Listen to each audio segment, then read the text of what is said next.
Caleb Calhoun, let's dive into this. It is, you guys enjoy this way too much.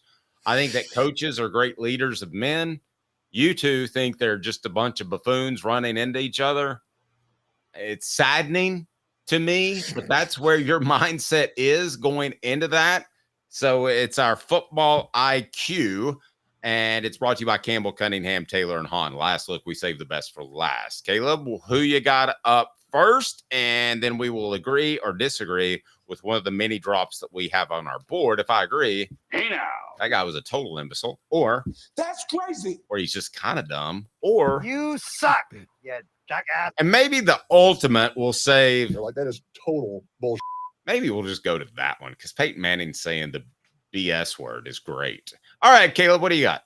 All right, so I'm breaking my own rule here because this is a coach who I don't know if this decision cost him the game because they were probably going to lose anyway, but it was still so incredibly dumb that I have to put Hugh Freeze on my list, and not just for sticking with Peyton Thorne way longer than he should have at quarterback. Did he forget so he didn't forget a burner phone again, did he?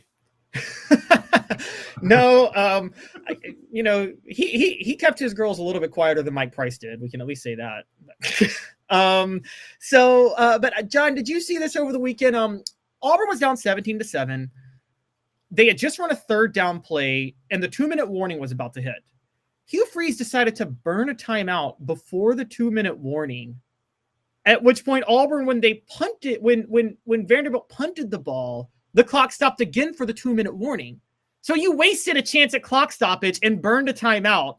And he comes back in the press conference like, yeah, I guess I shouldn't have done that in his press conference. You suck, yeah, jackass. John, thoughts on Hugh Freeze this year? Not the best year. Yeah, I mean, it's as though he's coaching to get a buyout. Pastor Hugh following money? That's not what Jesus would do. Actually, some of these big churches, it might be. All right, Caleb, who's next? All right, so next, I got to throw James Franklin in there. And, James Franklin is the coach, guys, that actually believe does all the things right before game day. But on game day, he just makes some baffling decisions. And that time, when Penn State got stopped on the 4 downs inside the 5-yard line, that play calling was just some of the worst play calling.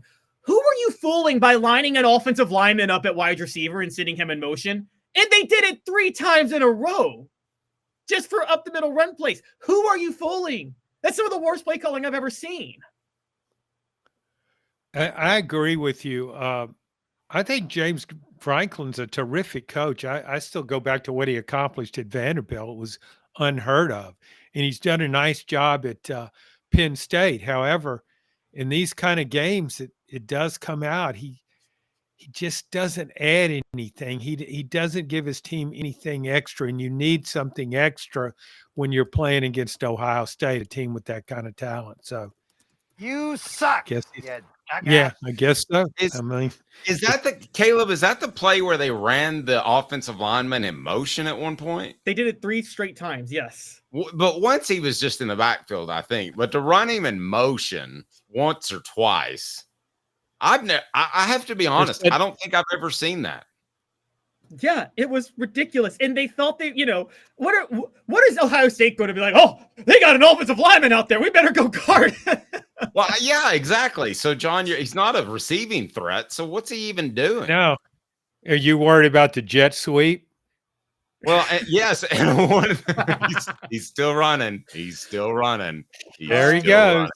I will say this. One of the plays in particular, they brought him in motion, and he wasn't even the lead blocker. He was the backside blocker, which is just as bad of a play design as you could possibly have. The one thing the guy does well is going to block for you, and you take that out of the equation. All right, Caleb, let's get to the remainder of our football IQ segment. Last look brought to you by Doctors Campbell, Cunningham, Taylor, and Hahn.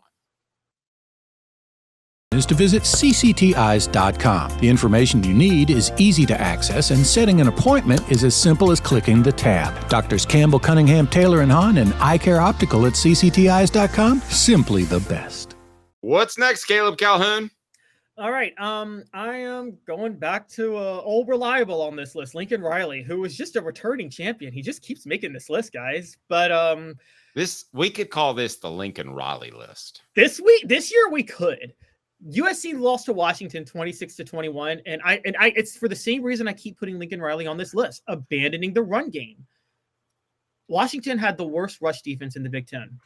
USC was averaging 6 yards a carry. Lincoln Riley decides in a game that was in the 20s, it'd be real good if I threw it 50 times with my quarterback who has been erratic all year.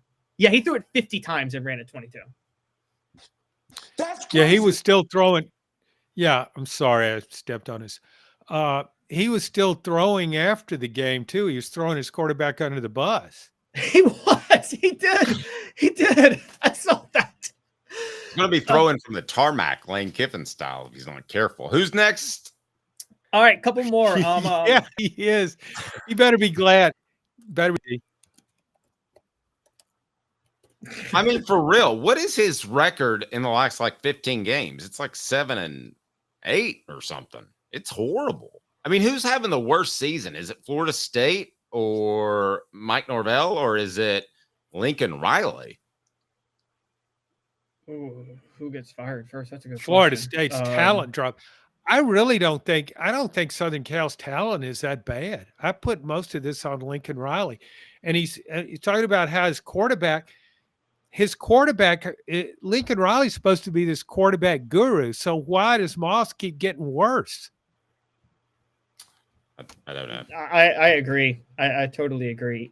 So the last couple of ones are some management issues that just drive me crazy. So Brent Pry for Virginia Tech, the classic case of doing things the right way off the field, and then in the game you just mismanage things so badly that it negates the good work you've done off the field, because Virginia Tech is 5-4 right now, and if Brent Pry had a brain, they'd be 8-1. So Brent Pry against Syracuse over the weekend. He's the one, John, he's the one who took a timeout with 30 seconds left to kick a field goal at the end of the half when he could have run it down to 1 second. That's how his brain works. Okay. So in this game, Virginia Tech has a chance to upset Syracuse. They get the ball in a shootout at the end, game tied at 31 on the 29. It's on their own 29-yard line. There's 30 seconds left. He has all 3 timeouts. He's on the road. He plays for overtime. Takes one knee and tries to go to overtime. And loses. Well, see, crazy. you say, yeah, that's crazy, but it's as though from what you say, the way you depict him, I mean, you say he does a nice job till he gets to the game. Well, the game's no big deal, right? I mean, what's a Saturday in the fall? He does great. No, but maybe he doesn't need a completely different brain. Maybe he just needs a part of his brain that handles game day decisions. Does a part of your brain deal with that so they can have that part replaced? And then he'd be 8-1 and in the running for the playoffs. Just hire I believe. Hire a common sense angry. coach. My question is, how come these coaches don't just hire a common sense staff member? You're allowed to hire a bunch of off-field staff members. Hire one that just tells you that ain't smart right there. Do this instead. Just hire one in the press box. We'll get to the Because final part of one. their brain doesn't work right. Yes. Was the lobotomy. Chattanooga Mortgage, congratulations. Your home search just got easier. They helped me with my credit. Buying a home in Chattanooga has never been easier. Chat Mortgage with 2 T's, chatmortgage with 2T's.com. Caleb, wrap us up on coaching IQ. Lastly, we talk about one of the worst falls from Greece, from going to the national title and losing to Georgia by 60 something points. And now he's on the hot seat, and that is Sonny Dykes at TCU. TCU lost to Baylor over the weekend. Guys, I know y'all think I hate punting a lot, but I really hate it in this situation. It's 7 minutes left in the game, a tie game at 27. TCU has it 4th and 2 on the Baylor 46. They punt it. You don't punt in that situation.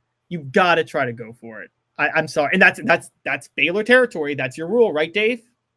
And yeah, I'm cool with that. I disagree with some of your analytics decisions, but I'll go with that, and I will go ahead and tell Sonny Dykes that You suck. Hey, and I'm going to go one further, if I may. What about James Franklin arguing with the fan after the game? To me, that's dumber than all. And I know he was going with football decisions, but that was incredibly dumb. And then trying to get that guy banned from the stadium for using what I imagine just profanity. I mean, there are some things you could say, like a racial slur or something that might be over the top, but he tried to get. He goes, "What's your name? What's your name?" So they could get him banned from the stadium. Like he thought the guy was going to give him his name. I know. Yeah. Do you need my social as well? James Franklin. Maybe if he was a former coach, if he were a former coach, maybe he would have given him his name. Caleb brought up something good. What if he just said, "I'm your nephew," and you still? You suck, you jackass. What? Well, you know what it reminds coaches. It always speaks to a level of coaches that like the type of coaches that can't handle pressure that do that. John, do you remember when Oklahoma beat Tennessee in Knoxville in 2015, and Butch Jones like went off on Eric Stryker for celebrating at the end of the game? Oklahoma linebacker, like, what are you doing going off on the opposing team's player for how they celebrate for beating you? How about you worry about your own team? Well, that's a whole show, not a show. That's a series of shows. Why don't we do that in the off season? Why don't we do that? Since Caleb likes to point out coaching frailties, why don't we do a special look back, a throwback show, and we go back and we analyze like Jeremy Pruitt for a show. We analyze Butch Jones for 2 shows. I think it would be entertaining. I need 7 for Butch Jones. Now, we've got Celebrate 98. We also have Caleb's long form video series, which is going to start growing again in the off season. So we could just do a series called Coaching Stupidity. How about you guys? Yeah. John, I've never gotten your thought. I never got your thoughts on this. I joke with Dave and Jimmy all the time, but I've watched a documentary on that SEC championship game 2001, and Jimmy Hyams was on it. And one of the, you heard the coaches, Nick Saban and Tennessee coaches come in and say, well, they just weren't prepared for the quarterback draw when Matt Malt came in and instead of Rohan Davey. And Jimmy comes in and he's like, it's a quarterback draw. What do you have to prepare for? John, I know you have to run. Get out of here, buddy. We appreciate you. Anything in closing? No, but the quarterback draw, it's not an exotic play. And the fact that LSU did it over and over and over.